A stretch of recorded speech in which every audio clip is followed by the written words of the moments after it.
Ayoko ng babae. Bing, ayoko ng puro lalaki. Lalaki na yung nanalo kahapon eh.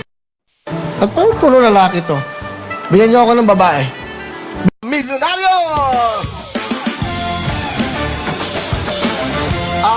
Dapat milyonaryo, Marvel, puro yan. Sa opening ko yan, ha? Okay? Mali yung pindot mo na naman. Mamaya mo na patugtugin yan, napiparain mo yung opening eh. Sulat mo nga, Willie Revillame, papasok itong music. Nagsasermon na naman ako sa ere. Floors, okay. Pakita ka natin, direct, ikot mo nga, Gary.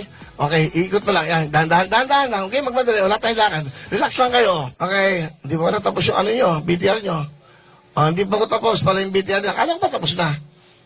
Yun ang problema. Umalis kasi ako, nag-meeting ako. Pagbalik ko, hindi pa pala tama. Kung nandito ako, naayos niyan. O ngayon, magagahit na naman kayo sa akin. Bakit gano'n? O yun ang sinasabi ko. Alam nyo, I'm sorry Balagay ko, papalitan ko kayo lahat. Sorry. Hindi yung ginagawa yung trabaho nyo na maayos. TV5, ikita-kita tayo dyan. Sabi ko sa inyo di ba, ayusin natin. Ayun na. So, yung ating kanina pinakita, si Ganda Morena. Asa ba si Ganda Morena? Ganda Morena, halika dito. Nawala lang ako, hindi na kayo nakatini. Yun ang problema. Umalis kasi ako, nag-meeting ako. Pagbalik ko, hindi pa pala tama. Kung nandito ako, naayos niyan. O ngayon, magagahit na naman kayo sa akin. Bakit gano'n? O yun ang sinasabi ko. Alam nyo, I'm sorry Balagay ko, papalitan ko kayo lahat. Sorry. Hindi yung ginagawa yung trabaho nyo na maayos.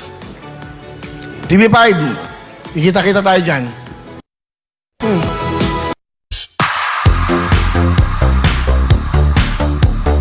Viral ngayon sa social media ang dry run ng bagong programa ni Willie Revillame na Milyonaryo. Ngunit imbes na excitement ang pag-usapan, naging sentro ng usap-usapan ang isang video kung saan makikitang tila imbierna ang veteranong TV host sa ilan sa kanyang mga staff. Ang nasabing insidente ay kuha mula sa isang video clip na unang ibinahagi sa official Facebook page ng programa at kalaunan ay muling kumalat sa Reddit at iba pang social media platforms. Sa video, makikitang halatang iritado si Willie Revillame habang kinakausap ang kanyang staff kaugnay sa pagpili ng mga mananalo sa segment ng show. Maririnig siyang nagsabi sa isang staff member na nagngangalang Bing, "Bigyan niyo ako ng babae. Bing, ayoko ng puro lalaki. Lalaki na yung nanalo kahapon eh." Agad itong umani ng sari-saring reaksyon mula sa netizens. Marami ang nadismaya, ngunit may ilan ding nagsabing hindi na sila nagulat, lalo na't kilala si Willie sa kanyang mga biglaang pagalit o pagsita sa staff, kahit pa sa live television. Sa loob ng maraming dekada, binuo ni Willie Revillame ang kanyang imahe bilang champion of the poor na nagbibigay ng malalaking premyo gaya ng pera, bahay at sasakyan sa mga programang tulad ng Wawawin at Will to Win. Gayunman, hindi rin maikakaila na kaakibat ng kanyang kasikatan ang ilang kontrobersya, partikular ang umano'y pagiging istrikto at minsan ay mainiti ng ulo sa set. Ang viral na imbierna moment na ito ay nangyari habang nagbabalik telebisyon si Kuya Will matapos ang pansamantalang pamamahinga. Matatandaang kamakailan lamang ay tumakbo rin siya sa Senado noong 2025 midterm elections, kung saan nag-viral din ang ilang video ng kanyang motorcade na nagpapakita ng hindi niya magandang mood habang nakikisalamuha sa ilang supporters. Habang papalapit ang opisyal na launch ng Milyonaryo, may ilang netizens na gumagawa na ng matitinding prediksyon na posibleng magkaroon ng hamon ng programa kung magpapatuloy ang ganitong uri ng pamamalakad ng host. Sa kabila ng lahat ng ito, nanatiling matatag ang suporta ng mga loyal fans ni Willie Revillame. Umaasa pa rin sila na ang Milyonaryo ay maghahatid ng saya, pag-asa, at mga life-changing prizes na matagal nang inaabangan ng kanyang mga taga-subaybay.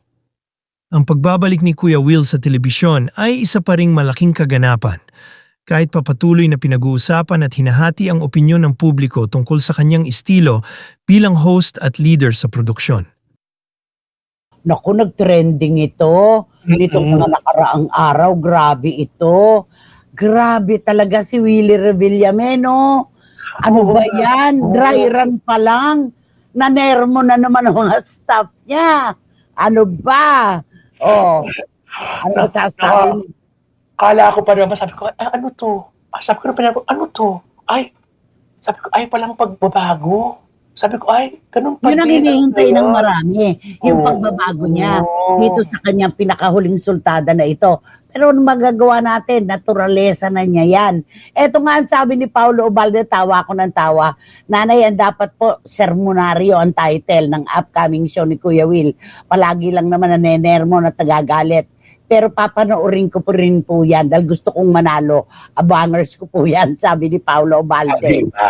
Nakakaloka. At anong sabi ni Juris Dr. Chanel?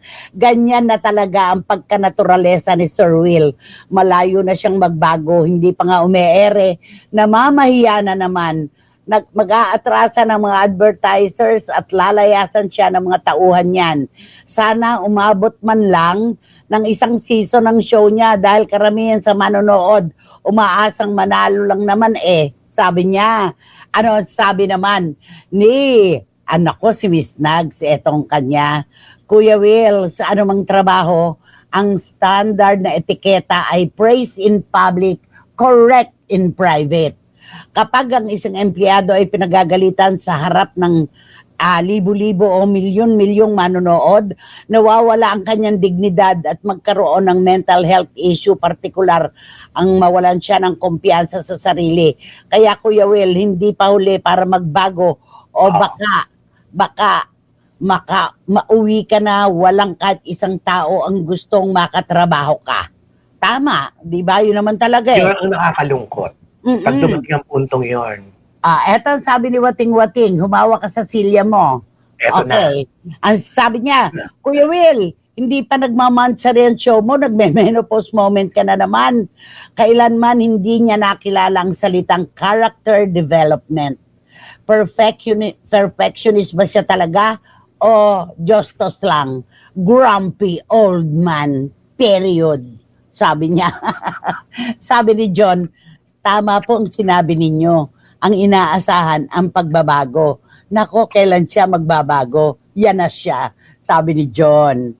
Nanay, 2% ang show proper, 98% reklamo at paninermon. Oh, sabi ni Paulo Ubalde, 2% daw ang show proper, 98% ang reklamo at paninermon. Alam mo, tama yung sinabi ni Miss Nags praise in public, tapos disiplinahin mo in private, di ba? Ganun naman talaga dapat Ayan, gaya ni Agachu, ayaw na lang niya magsalita. Pero yun din ang kanyang nararamdaman. Maligayang Pasko, anak. Okay, eto pa, nako, sabi ni Gandang Clavesillas. Nay, Will, sa sobrang tagal niyang di ba na sa sobrang tagal ni Kuya Will na umiere, dapat alam niya na pag live, talagang meron talagang papalpak. Pero oo, yung mga saluhin niya na, total siya naman ang bida dun walang perfect show, kahit ano pa ang gawin natin. Laging merong sobra, merong kulang. Totoo. Ang sabi ni Dan Clavesillas, Nay, paglikas na po ang ugali ng tao, hindi na raw po magbabago yan. Sabi ng psychologist. Kaya ang tao pong makaka-work niya, dapat sabihan na take it or leave it. Ganun daw. Mahirap makapalit ng pera ang dignidad ng isang tao sa pamamahiya. Naku, oo, napakahalaga ng dignidad. Kapag ka ang self-esteem na wala, totoo yan, mauuwi yan sa mental health issue. Sa totoo lang. Salamat, Dan Clavesillas. Ewan ko ba naman, sabi niya, ewan ko ba naman, please don't mention my name ito ewan ko ba naman, tahiran na si Willie Revillame sa harapan ng mikropono, pero ganyan pa rin ang ugali niya. Akala ba niya naaaliw ang mga tao sa mga ginagawa niyang paninermon on air? Hindi, siya lang ang natutuwa dahil napapakita niya na siya ang hari ng kanyang programa. Tama, hindi ko nga dapat itago ang pangalan mo dahil napaka-positibo ng iyong sinabi, di ba?